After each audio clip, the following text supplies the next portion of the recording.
มือเลยยังไม่อดลุยโดบูมอีไซเตอร์ឡើង KTM មើលមកជុំលេងไปស៊ីម៉ាំងក៏អត់តមានលុយដូរដែរហើយក៏កម្មសិនតែ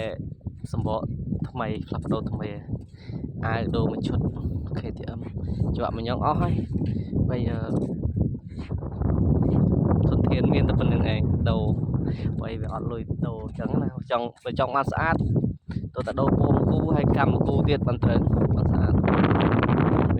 មានបូមណាធូថ្លៃខមមិនប្រាប់ផងអីចង់ដាក់បូមស្រួលគេដែរដើម្បីជីហើយស្រួលណាធៀមកែច្នៃយើងណាមើលលេខមកជុំទៅឡើងលើកទី1ហើយនេះ KTM